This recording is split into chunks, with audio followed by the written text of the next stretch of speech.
Rosa's fingers tightened around the plastic handles of her shopping bags as she walked through the dimly lit parking lot, her breath visible in the cold night air. She hated coming out this late, but the Christmas rush had left her no choice, and now all she wanted was to get home, wrap the gifts, and finally sit down with a cup of tea. The uneven pavement made her steps careful, but her mind was already elsewhere, thinking of how her grandkids would react when they tore open the colorful wrapping paper. A sudden burst of laughter snapped her out of her thoughts, and when she turned her head slightly, she saw him. The biker. Leaning against his motorcycle like he owned the place, arms crossed over his chest, a smirk tugging at the corner of his mouth. Something about him sent an immediate chill down her spine, not just the leather jacket or the cocky stance, but the way he was looking at her, like she was nothing more than a target. She forced herself to look away, to keep walking, but she could feel his gaze following her, and her heart started to pound. The sound of an engine revving made her flinch, and before she could react, the biker sped toward her, circling her like a predator playing with its food. The bright headlight cut through the darkness, making her squint as she instinctively clutched her bags tighter. He stopped just inches away, kicking his foot down to balance the bike, and tilted his head as he looked at her. Well, look at this," he said, his voice filled with mock amusement. "Grandma out here doing some late-night shopping? What you got in the bags?" "Something nice." Rosa's hands trembled, but she willed herself to stay calm, to keep moving, but the biker wasn't done. He reached out suddenly, gripping one of the bags and yanking it hard. The thin plastic ripped instantly, spilling gifts onto the asphalt, boxes of toys, a neatly wrapped sweater, a small stuffed bear that tumbled to the ground. Rosa gasped, reaching instinctively to grab them, but the biker only laughed, nudging one of the presents with the tip of his boot like it was trash. "Ah, now that's a shame," he chuckled, crouching down and picking up the bear, turning it over in his hands. "This for your grandkids? Bet they'd be real sad if this just disappeared." He grinned, stuffing the bear into his jacket as if daring her to do something about it. Rosa's throat tightened as she felt tears sting her eyes, but she wouldn't give him the satisfaction of crying. "Please," she whispered, her voice barely audible. "Those are for my family." The biker's smile widened. "And what if I don't care?" A new sound cut through the night. Footsteps. Slow. Steady. Unhurried. The kind that didn't belong in a situation like this. The biker's grin faltered just slightly as he turned his head, and Rosa followed his gaze. A man stood a few feet away, hands in the pockets of a simple hoodie, watching them with an expression that was unreadable yet unmistakably deliberate. The biker scoffed. "And what the hell do you want?" Jackie Chan tilted his head slightly, his eyes locking onto the biker with a calmness that was far more unsettling than any threat. "Put it back," he said, his voice quiet, almost casual, but carrying the weight of something undeniable. The biker let out a short laugh, shaking his head as he turned fully toward him. "Oh, you gotta be kidding me. You want to play hero, old man?" He took a step closer, trying to puff himself up, but Jackie didn't move. He didn't even blink. He just stood there, still as a statue, as if he had all the time in the world. The biker narrowed his eyes, the amusement fading. "I asked you a question," he snapped. "You deaf or just stupid?" Jackie sighed, as if this was all a mild inconvenience rather than an actual confrontation. "Put it back," he repeated, each word measured, each syllable like the ticking of a clock counting down to something inevitable. The biker's nostrils flared. He yanked the stuffed bear out of his jacket, held it up mockingly, then dropped it to the ground and stomped on it with his boot, twisting his foot. "Oops," he sneered. "My bad." That was his last mistake. Jackie's eyes didn't move from the biker, his expression unreadable, but there was a shift in the air, something Rosa felt deep in her chest. The biker had no idea, still caught up in his own arrogance, grinning as he rolled his shoulders like he had already won. He was used to being in control, pushing people around, making them afraid, watching them shrink under his presence, and now he thought he was facing just another old man who didn't know when to back off. "What's the problem, huh?" he said, stepping closer, shoving Jackie lightly with one hand. "You mad about your little teddy bear? Didn't think you'd be the type to get emotional over kid stuff."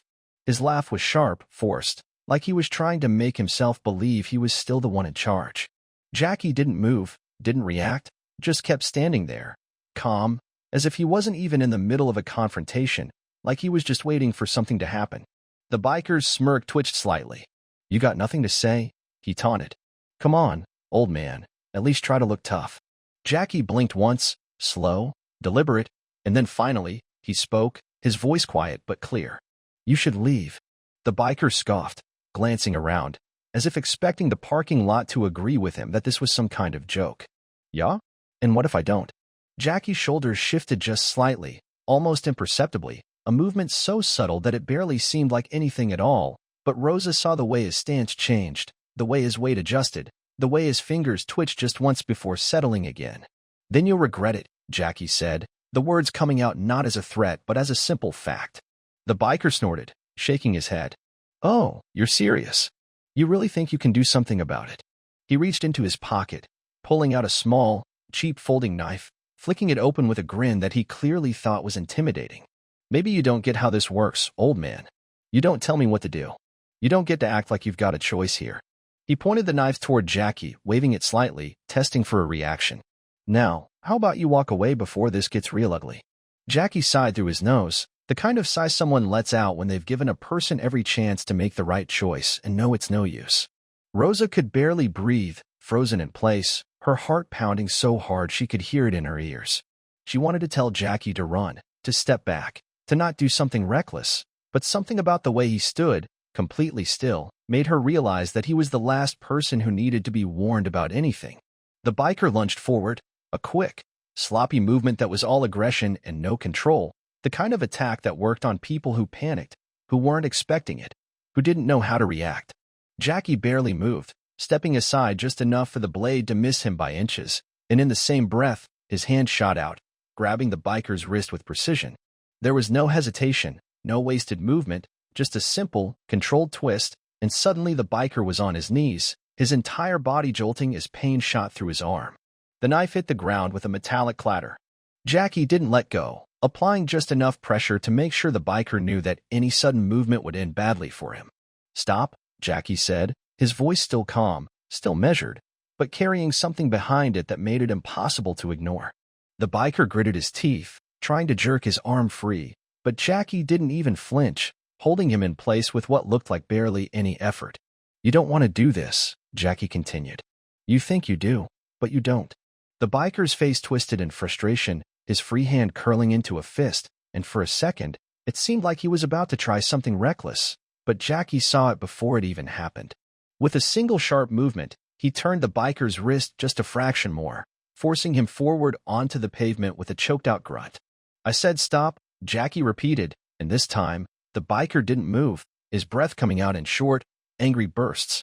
Jackie finally let go, stepping back as the biker clutched his arm, his body tense with barely contained rage. He stumbled as he got back to his feet, his breath heavy, his eyes filled with something ugly, like he wanted to strike out again but wasn't sure how. You think this is over? The biker spat, his voice shaking with frustration. You think I won't?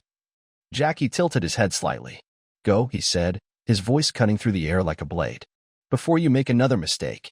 For a moment, it looked like the biker was going to argue, going to push back, but something about the way Jackie stood there, completely still, steady, made him hesitate. He cursed under his breath, shoving his knife back into his pocket, his jaw clenched so tight that Rosa thought it might break. Without another word, he turned, walking back to his motorcycle, kicking it to life with an angry rev of the engine. He spared one last glare before speeding off into the night, the roar of the bike fading into the distance. The parking lot was silent again, the tension still thick in the air, like the moment hadn't quite passed yet. Rosa realized she was shaking, her hands still gripping the remains of her shopping bags as if they were the only thing keeping her upright. Jackie turned to her, his expression softening just slightly. Are you all right? She could barely find her voice, barely process what had just happened, but somehow she managed a small nod.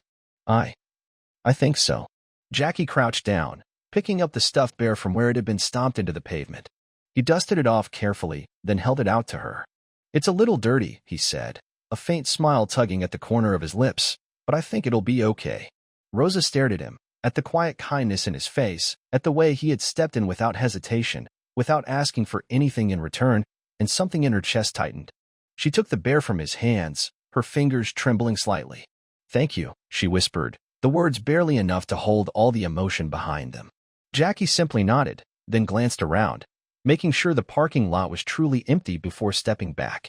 Be careful getting home, he said, his voice still gentle but firm. And maybe don't come out this late alone. Rosa managed a shaky smile. I don't think I will again. Jackie gave her one last nod before turning, walking away with the same quiet, steady pace he had arrived with, disappearing into the night as if he had never been there at all. Rosa still felt the tension in her chest as she watched Jackie walk away, the quiet hum of the city in the background barely registering in her mind. Her hands shook slightly as she clutched the stuffed bear, the imprints of her own grip pressing into the fabric. The cold air felt sharper against her skin now, every sound around her amplified in a way that made it impossible to shake the weight of what had just happened. She wasn't sure what had left a bigger impression, the fear that had gripped her when the biker had cornered her, or the absolute calm in Jackie's voice when he had stepped in. The way he had handled everything, without hesitation, without aggression, but with such effortless control, had left her stunned. She had expected shouting, threats, something chaotic, but instead, it had been over before it even had a chance to escalate further. Rosa forced herself to take a deep breath, her fingers tightening around the plastic handles of her remaining bags, and bent down to collect the scattered presents, her movements stiff from both the cold and the lingering adrenaline. A car door slammed in the distance, and for a brief moment, her pulse jumped again, her body tensing before she forced herself to look up. It was just another shopper, a young man loading groceries into his trunk, completely unaware of what had taken place just minutes ago. She let out a shaky breath, feeling foolish for how on edge she still was. But even as she tried to convince herself that it was over, that the danger had passed, there was a part of her that couldn't shake the feeling that something was still wrong. Jackie had left without waiting to make sure she was okay, disappearing into the darkness as easily as he had arrived. But the way the biker had looked at him, the way he had gritted his teeth in frustration before leaving, made her stomach twist uncomfortably. She had seen men like that before, the ones who hated losing, who hated being made to look weak, and she knew that kind of anger didn't just disappear. She hurried to gather the last of the gifts, glancing around the parking lot more often than necessary, her nerves still raw. Finally, she reached for her car keys, unlocking the door with shaking fingers before carefully placing the bags inside. Just as she was about to slide into the driver's seat, something caught her attention, a sound, distant but unmistakable. The low, familiar rumble of a motorcycle engine. Her breath hitched, her grip tightening around the door handle as she turned her head, her heart pounding in her chest. The biker was back. He wasn't alone. Two more motorcycles had pulled into the far end of the parking lot, their headlights cutting through the darkness like sharp, unwelcome intrusions. The biker who had harassed her was leading them, his expression twisted in something Rosa couldn't quite place, but it wasn't fear. It wasn't even frustration anymore. It was something worse. He had come back, not just to reclaim his pride, but to prove something, to correct whatever humiliation he thought he had suffered. Rosa's breath came faster, panic creeping back in as she fumbled to get into the car, but her hands felt clumsy, her movements too slow. The motorcycles revved their engines, the sound bouncing off the concrete walls of the lot, loud enough to make her flinch. She could see them now, fully illuminated by the dim overhead lights. The two new arrivals were younger, leaner, dressed in dark jackets, their faces partially obscured by their helmets, but the way they carried themselves, the way they looked around like they owned the place, made it clear they were no better than the first.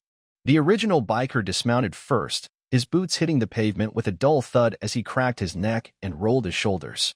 "So here's the thing," he said, his voice carrying easily through the empty space. "I don't like being made a fool of." His eyes scanned the parking lot as if expecting Jackie to still be there, waiting for him. But when he didn't find what he was looking for, his gaze landed back on Rosa instead. His grin widened, but there was nothing playful in it this time. "And I don't like people thinking they can walk away from me." Rosa's mouth was dry, her pulse hammering against her ribs. "I don't want any trouble," she forced out, her voice shaking more than she wanted it to. "Yeah, see, that's the problem," the biker said, taking a slow step forward, his friend staying just behind him. "You already got involved in trouble when you let that guy embarrass me. Now I gotta fix that. Can't have people thinking I can't handle my own business, you know?" He gestured vaguely to his friends, like this was all some kind of lesson, something they were here to witness. Rosa's stomach twisted, her hands frozen on her car door. She had thought it was over. She had thought she was safe. But now, staring at the three men in front of her, she realized just how badly she had underestimated the situation. Then, before she could even think of what to do next, a voice cut through the night, steady, unwavering. "You really came back for more?" The biker stiffened, his head snapping to the side, and Rosa turned with him, her heart leaping in her chest. Jackie was there, standing a few feet away, hands still tucked into the pockets of his hoodie, his expression unreadable, But there was something sharper in his eyes now, something colder. He wasn't smiling. He wasn't offering another warning. He was simply waiting. The biker's jaw tightened, his fingers flexing at his sides. "You should have minded your own business," he muttered. Jackie tilted his head slightly, his eyes never leaving the biker. "I did," he said. "You're the one who came back." The tension in the air was suffocating, thick enough that even the other two bikers seemed to hesitate, their initial bravado faltering just slightly. Rosa could see it now, the realization settling in, the way Jackie stood there, completely at ease, as if none of this concerned him in the slightest. It was the same look he had given before, the same quiet confidence that had turned their last encounter into nothing more than a humiliating defeat for the biker. The biker knew it. That was why he had brought backup. That was why he had needed to prove something. But now, standing face to face with Jackie again, even with two more people at his side, Rosa could see the moment doubt crept in. Jackie exhaled softly, shifting his stance just slightly, just enough for Rosa to see what was coming next. "Last chance," he said. "Go home." The biker's hand twitched toward his pocket. Jackie moved first. The biker's fingers barely grazed his pocket before Jackie closed the distance, his movement so quick and precise that none of them had time to react. Rosa barely saw what happened, only that 1 second Jackie was standing still, and the next he had the biker's wrist locked in his grip again, twisting it just enough to stop whatever he was reaching for. The biker sucked in a sharp breath, his whole body stiffening from the sudden pain, but before he could struggle, Jackie moved again, a swift and controlled shift in his stance that sent the biker stumbling forward, forced to follow the momentum or risk his wrist snapping. His knee hit the pavement with a dull thud, his face twisted in frustration, but Jackie wasn't looking at him anymore. His eyes had already moved to the other two bikers, who hesitated just long enough to show that they weren't as confident as they had been a moment ago. Jackie let go of the biker's wrist with a small flick of his hand, sending him sprawling the rest of the way onto the pavement. He turned slightly, still calm, still composed, but there was something sharper in his eyes now, something that made the other two shift uneasily. "If you're going to pull something," he said, his voice steady, "do it now." For a moment, no one moved. The biker on the ground gritted his teeth, rubbing his wrist as he scrambled back to his feet, his face dark with humiliation. The two others exchanged glances, trying to decide whether this was a fight they actually wanted, but Rosa could see it clearly, the hesitation, the doubt, the way they were quickly realizing that whatever plan they had walked in with wasn't going to work. The biker who had started everything wasn't willing to see it that way, though. His pride had already taken one hit tonight, and now, with backup here, he couldn't afford to let it happen again. He took a step forward, forcing the tension back into the air, shaking out his wrist as if that would erase the fact that he had already lost once. "You think you're tough, huh?" he said, his voice lower, angrier. "You think you can just humiliate me and walk away?" His breathing was heavier now, his whole body tense, and it was obvious he was trying to psych himself up, trying to push past the doubt creeping in. "You don't know who you're messing with, old man." Jackie's head tilted slightly, his expression unreadable. "I told you to go home," he said simply. The biker let out a sharp, humorless laugh, shaking his head. "Yeah? And I told you that doesn't work for me." He turned slightly, jerking his chin at the other two. "What are you waiting for? Handle it." That was all they needed. The hesitation vanished, replaced by the kind of false confidence that only came from numbers, from believing that 3 against 1 was an automatic win. The first one rushed forward, swinging his arm in a wide, reckless punch that had no real control, just brute force. Jackie moved like he had been expecting it, stepping aside just enough to let the punch sail past him, and before the biker could recover, Jackie's palm struck out in a clean, sharp motion, hitting him square in the center of his chest. The impact wasn't loud, wasn't dramatic, but the biker's entire body jolted backward, his balance lost as he stumbled and hit the pavement hard, gasping for air. The second biker didn't wait to see what happened next. He lunged forward, pulling back his leg for a kick aimed at Jackie's ribs, but Jackie caught it effortlessly, gripping his ankle and twisting sharply. The biker yelped, arms flailing as he was spun off balance, forced to hop awkwardly before Jackie let go and sent him stumbling sideways. He barely kept himself from falling, his arms shooting out to catch his balance, and Jackie didn't even spare him a second glance before turning his attention back to the first one, who was already struggling back to his feet. "You should leave," Jackie said, his voice calm but firm. The biker wiped at his mouth, his face twisted in frustration, but he didn't move forward again. The one who had tried to kick Jackie took another step back, his confidence visibly cracking. Only the original biker, the one who had started it all, still had the audacity to keep standing there, fist clenched, breathing heavy, unwilling to let go of whatever delusion he had that this would still end the way he wanted. "You don't get to do this," he spat, his voice shaking with more frustration than actual anger now. "You don't get to act like you're better than me." Jackie exhaled softly, looking at him with something almost like pity. "I never said I was," he said. The biker's jaw clenched, his whole body trembling with frustration, but Rosa could see it. The fight was gone. It was over, and he knew it. He wasn't looking for a real fight anymore. He was looking for a way to walk away without admitting that he had lost. The two others had already started stepping back, waiting for him to make the call, and after a long, tense moment, he let out a sharp breath and turned away, shaking his head. "This isn't over," he muttered under his breath, but even he didn't seem convinced by his own words. He climbed onto his motorcycle, revving the engine louder than necessary, as if the sound alone would somehow reclaim some of the pride he had lost. The other two hesitated a second longer before following his lead, their bikes roaring to life as they backed away. The original biker shot one last glare in Jackie's direction before twisting the throttle and speeding off, disappearing into the night. Silence settled over the parking lot again, the absence of the motorcycles making it feel even heavier than before. Rosa let out a breath she hadn't realized she was holding, her whole body still tense, her hands gripping the car doors so tightly her knuckles had gone white. Jackie stood still for a moment, watching until the bikes were completely gone, then finally turned back to her, his expression softer now. "Are you okay?" he asked. Rosa let out a shaky laugh, the tension still sitting in her chest, but she nodded. "I think so," she said, her voice a little unsteady. I didn't think they'd come back." Jackie nodded once, as if he had already known they would.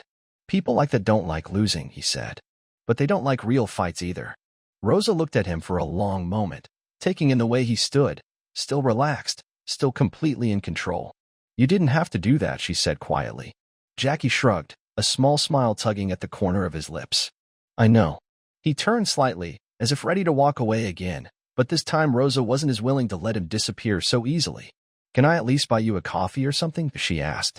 "I feel like I owe you." Jackie hesitated for a second, then chuckled. "You don't owe me anything," he said. "Just get home safe." And with that, he turned and walked away, disappearing into the quiet of the night.